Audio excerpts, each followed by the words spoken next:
हार्दिक अभिनंदन है आप सभी श्रोतागणों का एक बार फिर से मेरे चैनल रागनी सिंह में। आइए आज मालती जोशी जी की बहुत ही बेहतरीन कहानी प्रतिरोध सुनते हैं। तो चलिए शुरू करते हैं कहानी प्रतिरोध। उसके पूरे बदन पर जैसे छिपकलियां रेंग रही थीं। नंदोई का लिजलिजा स्पर्श याद करके उसे उबकाई आ रही थी। उनकी कामलोलुप दृष्टि मानो अब तक उसका पीछा कर रही थी और वासना में सने शब्द अब तक कानों में झंझना रहे थे। उस समय मन तो हुआ था कि एक तमाचा जड़ दें, पर रिश्ते आड़े आ गए, इसलिए सिर्फ धमकाकर छोड़ दिया। बदले में उन्होंने भी धमकी दे डाली थी, शिकायत करके तो देखो, इतना बदनाम कर दूंगा कि कहीं मुंह दिखाने लायक नहीं रहोगी। एक क्षण को मीरा सहम गई थी।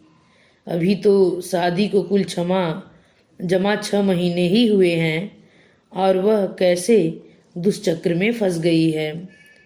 उसकी शादी के बाद ननद पहली बार सपरिवार घर आई हैं। उन लोगों की खातिरदारी में उसने कोई कसर नहीं छोड़ी। सुबह शाम पकवान बना रही है, ननद को पानी का गिलास तक नहीं उठाने देती।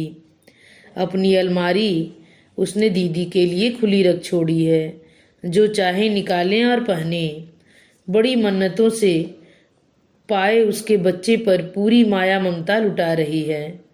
उसकी शैतानियों को नज़रअंदाज कर रही है, उसकी शरारतों को बख्श रही है। पर पता नहीं क्यों नंदोई के साथ वह सहज नहीं हो पाई। उसके अंतर मन ने उसे सचेत कर दिया था कि इस आदमी की नज़र साफ नहीं है, इससे सावधान रहने की जरूरत है। शायद उसकी यही कोशिश उनके अहम को आहत कर गई थी। उनका पौरुष दर्प इस अवमानना से तिलमिला उठा था और शायद इस अपमान का बदला चुकाने के लिए ही वे मौके की तलाश में रहे हों। वह शाम के खाने की तैयारी में व्यस्त थी। दोपहर का खाना खाकर सुयश रोज की तरह दुकान चले गए थे। अम्मा जी बिटिया को लेकर सुनार के पास गई थी।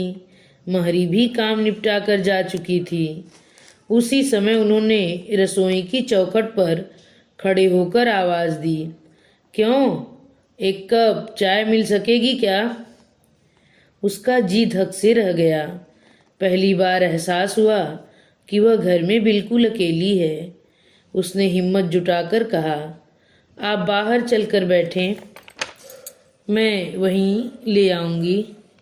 दरअसल उनके वहाँ खड़े रहने से उसे बहुत घबराहट हो रही थी। यहाँ पानी तो पी सकता हूँ या उसके लिए भी बाहर जाना पड़ेगा? उसने कोई जवाब नहीं दिया। चुपचाप एक गिलास भरा ट्रे के एक सिरे पर उसे रखा और दूसरे सिरे से ट्रे पकड़कर उनके सामने कर दिया। मैं क्या छूता हूँ जो इस तरह पानी दे रही हो? वे गुर्राए।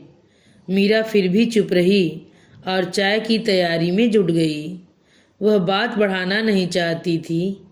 जीजा जी भी उसका मंतव्य समझ गए और चुपचाप बाहर जाकर बैठ गए। उसने बड़ी राहत महसूस की। चाय बनाकर वह धीरे से बैठक के कमरे में रखाई। उन्होंने अखबार से सिर उठाकर देखा। यह क्या, एक ही कप बनाकर लाई हो? तुम्हारा कप कहाँ है? जी, मैं शाम को चाय नहीं पीती। थोड़ा साथ तो दे सकती हो। चाय क्या कोई अकेले पीने की चीज़ है? जाओ एक कप ले आओ, इसी में शेयर कर लेंगे। मुझे माफ़ कीजिए, रसोई में बहुत काम पड़ा है। कहकर वह जैसे ही जाने के लिए मुड़ी, उन्होंने उसका आंचल पकड़ लिया। जीजा जी, आप होश में तो हैं? उसने किसी तरह अपना आंचल छुड़ाते हुए कहा। होश में कहाँ हूँ, मेरे होश तो तुमने छीन लिए हैं। जीजा जी, आप घर के बड़े हैं, बड़ों की तरह व्यवहार कीजिए। बड़ा हूँ तो क्या, बूढ़ा तो नहीं हूँ। चाय का तो एक बहाना था, सोचता था उसी बहाने 5 मिनट मेरे पास बैठोगी पर तुम तो जैसे मेरी छाया से भी दूर भाग रही हो। मेहमानों के साथ ऐसा व्यवहार किया जाता है? आप मेहमान हैं तो मेहमान की मर्यादा में रहिए, नहीं तो क्या कर लोगी तुम? मुझे मजबूरन अम्मा जी से या इनसे शिकायत करनी पड़ेगी। और तुम्हारा वह मिट्टी का माधो मेरा क्या कर लेगा? मेरे सामने आंख उठाकर बात करने तक का उसमें ताव नहीं है। तुम शिकायत तो करके देखो, इतना बदनाम कर दूंगा कि कहीं मुंह दिखाने लायक नहीं रहोगी। आखिर क्या बिगाड़ लोगी तुम मेरा? इसके बाद मीरा वहां खड़ी नहीं रही। रसोई का दरवाजा बंद करके सीधे ऊपर अपने कमरे में चली गई और अंदर से दरवाजा बंद कर दिया। उसका तन मन अब भी घृणा से जल रहा था, हृदय भय से धड़क रहा था। इस व्यक्ति की खोटी नीयत को उसने शादी के मंडप में ही भांप लिया था। गरीब घर की लड़की थी मीरा, पर रूप राजरानी सा पाया था। इसीलिए सुयश की माँ ने उसे बेटे के लिए मांग लिया था। मीरा के माँ बाप तो इस प्रस्ताव से ही धन्य हो गए थे। 2 बेटियों को ब्याह करके वे एकदम खोखले हो गए थे। 2 की चिंता और थी। ऐसे में यह प्रस्ताव तो एकदम वरदान ही था जैसे। बिना किसी दान दहेज के ऐसा घर वर जुटाने का तो वे सपना भी नहीं देख सकते थे। शादी के मंडप में ही जीजा जी को पहली बार देखा था। मजाक के नाम पर बड़ी भद्दी फप्तियां कस रहे थे और सब लोग हो करके हंस रहे थे। कभी कहते, भैया यह तो लंगूर के हाथ में अंगूर आ गया समझो। कभी कहते, इसी को तो कहते हैं छछुंदर के सर में चमेली का तेल। दीदी से बोले, यह भी हमारी तरह मावस पूनों की जोड़ी है, बस भूमिकाएं कुछ बदल गई हैं। दीदी बेचारी कटकर रह गई थी। घर आते ही अम्मा जी से बोले, अम्मा यह काम आपने बहुत अच्छा किया, आपकी आने वाली नस्लें सुधर जाएंगी। मीरा ने देखा था कि जीजा जी की हर टिप्पणी पर सुयश का चेहरा बुझ जाता था। पहले तो उसे हैरानी हुई थी कि कोई भी इस व्यक्ति को घुड़कता क्यों नहीं है, क्यों सब लोग इसकी बेजा हरकतें बर्दाश्त किए जा रहे हैं। बाद में पता चला कि ये इस घर के दामाद हैं, इनकी हर बात जायज है। तभी से इस व्यक्ति के प्रति मन में एक वितृष्णा, एक जुगुप्सा का भाव उपजा था। अब तो उसके साथ भय और क्रोध भी जुड़ गया था। उनके सामने जाने की इच्छा नहीं हो रही थी। करीब 7 बजे माँ बेटी बाजार से लौटी। अपनी आंखों से उन्हें रिक्शे उतरते हुए देखने के बाद ही वह कमरे से बाहर आई। उन लोगों के आते ही जीजाजी बाहर चले गए। जाते हुए कहते गए कि खाने पर इंतजार मत करना, किसी दोस्त के साथ कार्यक्रम है। मीरा ने राहत की सांस ली। उसने फटाफट खाना बनाया, सास ननद को खिलाया और कमरे में आकर लेट रही। पति की प्रतीक्षा रोज ही करती थी, पर आज दरवाजा खुला रखने का साहस नहीं हुआ उसे। किताब पढ़ते पढ़ते कब आंख लग गई पता ही नहीं चला। सुयश ने शायद 2-4 बार दरवाजा खटखटाया होगा, क्योंकि जब उसने दरवाजा खोला तो उनका मूड काफी उखड़ा हुआ था। किसके ख्यालों में खो गई थी कि मैं इतनी देर से दरवाजा पीटता रहा और तुम्हें सुनाई नहीं दिया? उन्होंने तल्ख स्वर में पूछा। सॉरी, पढ़ते पढ़ते पता नहीं कैसे आंख लग गई। आंख लगाने का शौक इन दिनों जरा ज्यादा चढ़ा हुआ है। ये क्या कह रहे हैं आप? सुयश ने कोई जवाब नहीं दिया। गुस्सा चेहरे पर हावी रहा। जूते पहने ही वह बिस्तर पर लेट गए। आप फ्रेश होकर आइए, मैं खाना लगा रही हूँ। मैं खाना नहीं खाऊंगा। क्यों? बाहर खाकर आया हूँ। वह कहना चाह रही थी कि खाकर आए हैं तो क्या हुआ, मेरे साथ 2 कौर खा लीजिए, पर उनका मूड देखकर चुप रह गई। पलंग पर उनके सामने बैठकर उसने बात शुरू करने की गरज से कुछ बोलना शुरू ही किया था कि वह चीख कर बोले, लीव मी अलोन, मेरे सामने नौटंकी मत करो। मीरा स्तब्ध रह गई। इतना घुन्ना आदमी इतनी कड़वी कठोर बात कैसे कह गया? मीरा जानती है कि सुयश हमेशा एक हीन ग्रंथि से ग्रस्त रहते हैं। वे अपने को मीरा के योग्य नहीं समझते। पता नहीं कैसे उनके मन में यह बात बैठ गई है कि मीरा ने परिस्थिति से मजबूर होकर ही शादी के लिए हाँ की होगी। यह एहसास उन्हें बेचारा सा बना देता है। वे कभी खुलकर अपनी कोई बात नहीं कहते, किसी तरह की फरमाइश नहीं करते। उसने कभी उनकी ऊंची आवाज़ नहीं सुनी, फिर वे आज अचानक इतने आक्रामक कैसे हो गए? उसका मन एकदम चौकन्ना हो गया। कहीं यह सब नंदोई की करतूत तो नहीं है? बाहर कहाँ खाया? होटल में? साथ में कौन था? क्या फौजदारी करोगी जो इतने सवाल दाग रही हो? अच्छा जाने दीजिए। एक बात बताइए, आपके जीजा जी आपके लिए पूजनीय हो सकते हैं, पर क्या वह विश्वसनीय भी हैं?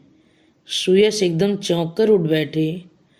जीजा जी को बीच में क्यों ला रही हो? आप उन्हीं के साथ गए थे ना? सुयश चुप रह गए। उनका मौन ही स्वीकृति था। उन्होंने मुझे धमकी दी थी कि अगर मैं उनकी शिकायत की तो वे मुझे बदनाम कर देंगे, लेकिन वे इतने कायर निकले कि उन्हें मेरे शिकायत करने तक भी सब्र नहीं हुआ। उन्होंने पहल करने में ही अपनी कुशलता समझी। मैं अभी आई। कहाँ जा रही हो? उस आदमी को उसकी औकात तो दिखा दूं। वैसे यह काम आपको करना चाहिए था, पर जब आपको अपनी कुंठाएं सहलाने से ही फुर्सत नहीं है तो अपनी लड़ाई मुझे ही लड़नी होगी। सुनो, बेकार का तमाशा मत करो। और वे जो मेरा तमाशा बनाने पर तुले हैं, मुझे बदनाम करने की धमकी दे रहे हैं और कह रहे हैं। वह दंदनाती हुई सीढ़ियाँ उतर गई। मेहमानों का कमरा खाली था। अम्मा जी के कमरे में बैठकर जमी हुई थी। अम्मा अपने बड़े से पलंग पर बैठकर छालियाँ कतर रही थीं। लालन को गोद में लेकर बिटिया रानी पास ही बैठी थी। जमाई राजा पान चपाते हुए सामने कुर्सी पर बैठे थे। वे अपनी लफाजी झाड़ रहे थे और माँ बेटी तन्मयता से उन्हें सुन रही थी। अम्मा, आपने बड़ी गलती की। बस गोरा रंग देखा और रीझ गई। अरे पहले कुशलशील देखती, फिर लड़की घर में लाती। ये छोटे घरों की लड़कियां रासलीला रचाने में बड़ी माहिर होती हैं।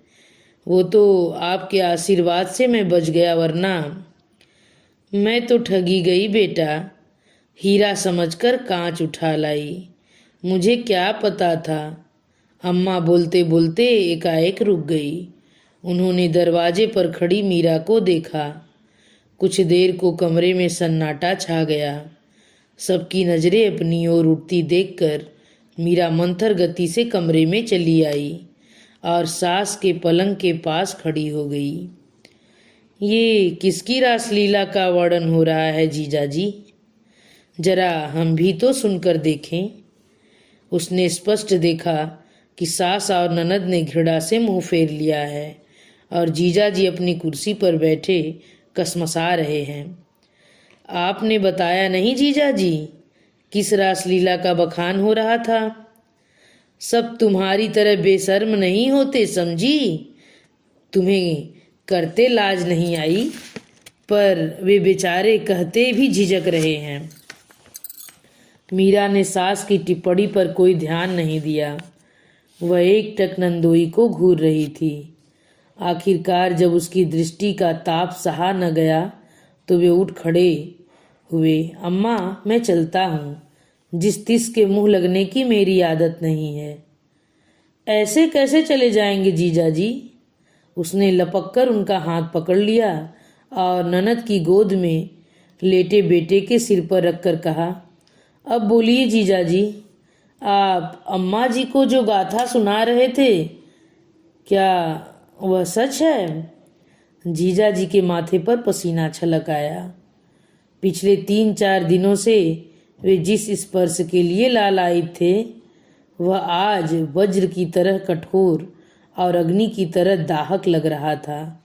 मीरा की मुट्ठी में पड़ा उनका हाथ मानो नागपाश में जकड़ गया था। झूठ बोलना बहुत सरल होता है जीजा जी, पर सच बोलने के लिए हिम्मत की जरूरत होती है, और वह आप में नहीं है। मैं क्या तुमसे डरता हूँ? तो बोलिए ना। खबरदार। छाया अचानक इतनी जोर से दहाड़ी कि सभी चौंक पड़े। बेटे के सिर पर रखा पति का हाथ उसने इतनी जोर से झटक दिया कि वे और मीरा दोनों गिरते गिरते बचे। खबरदार जो मेरे बेटे की झूठी कसम खाई, उसने फुफकारते हुए कहा, यह बच्चा मैंने सेंत मेत में नहीं पाया है। सैकड़ों देवी देवताओं की चौखट पर माथा रगड़ा है, तब कहीं यह मेरी गोद में आया है। इसे मैं तुम्हारी काली करतूतों पर बलि नहीं चढ़ने दूंगी। क्या बक रही हो? तुम्हारा दिमाग तो ठीक है? वे गुर्राए। मुझे आंखें मत दिखाओ, मैं कोई गलत नहीं कर रही हूँ। अपने घर को तो नरक बना ही दिया है, अब यहाँ भी गंदगी फैला रहे हो। तुमने क्या समझा कि तुम्हारी भावज की तरह दुनिया की हर औरत इतनी कमजोर है? चुप कर बिट्टी, अम्मा बोली। नहीं अम्मा, मैं अब चुप नहीं रहूंगी। मैं अब तक होठ सीकर खून के घूंट पीती रही हूँ, पर अब पानी सर से ऊपर हो गया है। जानती हो, मेरा देवर 6 महीने के लिए विलायत गया तो इन्होंने उसकी बहू को पटा लिया। अभी दूसरों का बखान कर रहे थे, भूल गए कि मेरे घर में मेरी आंखों के सामने रासलीला रचाते रहे हैं। उससे जी नहीं भरा तो अब मेरे भाई के घर में सेंध लगाने चले आए हैं। पर मैं अपने जीते जी यह नहीं होने दूंगी। ध्यान रखना। अम्मा, अपनी बेटी को समझा लीजिए, वरना बहुत बुरा होगा। अम्मा जी ने एकदम हाथ ही जोड़ लिए। जमाई जी, आपके हाथ जोड़ती हूँ, आप कृपा करके इस समय यहाँ से चले जाइए। हमने आपके पैर पूजे हैं, ऐसा न हो कि हम लोगों से कोई बेअदबी हो जाए। अम्मा ठीक कह रही हैं। सुयश पता नहीं कहाँ से एकदम प्रकट हो गए थे। आप बाइज्जत यहाँ से चले जाएं, इसी में आपकी भलाई है। अच्छा, तो अब चींटी के भी पर निकल आए हैं। ठीक है, अपनी गली में तो कुत्ता भी शेर होता है, लेकिन यह अपमान मैं भूलूंगा नहीं, याद रखना। आप यह भी याद रखिएगा कि आपकी लड़ाई मुझसे है, मेरी बहन से नहीं। उसकी और आपने उंगली भी उठाई तो मुझसे बुरा कोई नहीं होगा। सुयश का यह आवेश देखकर जीजा जी तो क्या, सभी लोग चकित थे। पहली बार उन्होंने जाना कि चंदन भी कभी कभी आग दे सकता है।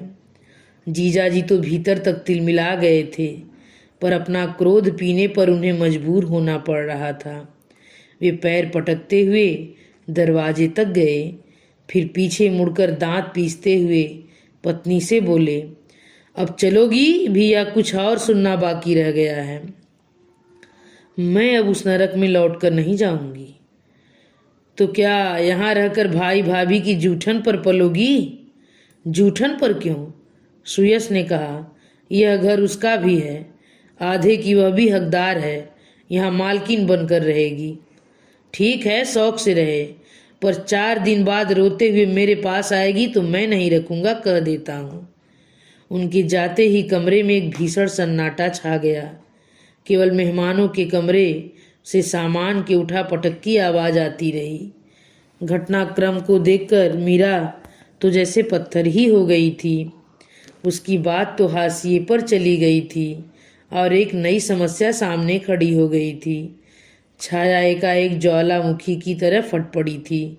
वर्षों से संचित आक्रोश बाहर निकल पड़ा था और उस आवेग में पता नहीं कितना कुछ बह गया था। उसे अब लौटाया नहीं जा सकता। थोड़ी देर बाद सदर दरवाजे की आवाज आई। इस घर का परम आदरणीय अतिथि अनादृत होकर जा चुका था। जब उस असहनीय नीरवता को मीरा ने ही तोड़ा। ननद के दोनों हाथ हथेली में लेकर बोली, मुझे माफ़ करना दीदी, मेरी वजह से इतना बड़ा कांड हो गया, आपका घर छिन गया, पर क्या करूं, इतना बड़ा झूठ मैं बर्दाश्त नहीं कर पाई। उसका अफसोस मत करो मीरा, वह घर मेरा कभी नहीं था। तुम क्षण भर को एक झूठ बर्दाश्त नहीं कर पाई। मैं तो इतने बड़े झूठ में बरसों से जी रही हूँ। कितनी दिलेर हूँ न मैं। सचमुच आपकी बहादुरी की तो दाद देनी पड़ेगी। मैं तो हैरान हूँ कि आप इतने दिनों तक यह अनाचार कैसे सहती रहीं, क्यों सहती रहीं। औरत को बहुत कुछ सहना पड़ता है मीरा, पर क्यों? नहीं दीदी, पति भक्ति का मतलब यह तो नहीं होता कि उसकी जायज़ नाजायज़ सारी बातों को अनदेखा किया जाए। क्या करूं? मुझे हमेशा यही एहसास कचोटता रहा कि मैं उनके लायक नहीं। इसी एहसास ने मुझे कभी खुलकर बोलने नहीं दिया। और यह एहसास आपके भीतर किसने पैदा किया? आपके पति परमेश्वर ने ही ना। आपके रूप रंग को लेकर उन्होंने इतनी तरह से इतनी बार कोंचा होगा कि आप कभी भी सिर न उठा सकी। मुझे बताइए, क्या रूप ही सब कुछ है? आपके सारे गुण, शिक्षा दीक्षा, आचार व्यवहार का कोई महत्व तो नहीं है, कोई मूल्य नहीं है? क्या चेहरे की सुंदरता से चरित्र के अवगुण छुप जाते हैं? छाया क्या कहती, चुपचाप बच्चे को थपकती रही। पता नहीं आप में इतना हीन बोध क्यों है। यह सब जीजा जी का ही कृपा प्रसाद है। यह नुक्सा उन्होंने आपके भाई पर भी आजमाया है। शादी वाले दिन से बेचारे यही ठाने बैठे हैं कि यह शादी मैंने बेमन से की है। परिस्थितियों ने मुझसे मजबूरन हाँ करवाई है। उन्हें आश्वस्त करते करते मैं थक गई हूँ, पर वहम का तो कोई इलाज नहीं होता। पता नहीं कैसे आप उस गलीज माहौल में इतने दिन रह लीं, पर मुझ में इतनी हिम्मत नहीं है। मैं ऐसे वातावरण में सांस नहीं ले सकती जहाँ 24 घंटे आप पर संकालू नज़रों का पहरा बैठा हो, जहाँ रोज नए सिरे से अपने आप को साबित करना पड़े। आज के बाद तो मेरा यहाँ रहना एकदम ही असंभव है। अम्मा जी, अपने बेटे से कहिएगा सुबह मुझे मेरे घर छोड़ आएंगे। तुम किस घर की बात कर रही हो बहू? तुम्हारा घर यही है, अम्मा ने दृढ़ता से कहा। तुम इस घर की लक्ष्मी हो, तुम कहीं नहीं जाओगी। जिसे जाना था वह चला गया है। उनके जाने से क्या फर्क पड़ता है अम्मा जी? मेरी लड़ाई उनसे नहीं है, तुम्हारी लड़ाई मुझसे है, मुझे पता है, सुयस ने कड़क कर कहा। पर रात के 12 बजे उसका शंखनाद करने की जरूरत नहीं है। चुपचाप सोने चलो और दूसरों को भी सोने दो। उनके स्वर में आदेश था, पर आंखों में एक आग्रह, एक मौन निमंत्रण था। पति का यह स्वरूप वह पहली बार देख रही थी, पर उसके भीतर एक नई खुशी ने जन्म लिया था और सुयस का यह रूप उसे आनंदित करने लगा था। विस्मय विमुग्ध सी वह चुपचाप सीढ़ियां चढ़ने लगी। और यहीं पे यह कहानी समाप्त होती है। अगर आप लोगों को कहानी पसंद आई हो तो कृपया मेरे चैनल को सब्सक्राइब, वीडियो को लाइक और शेयर करना मत भूलिएगा। धन्यवाद।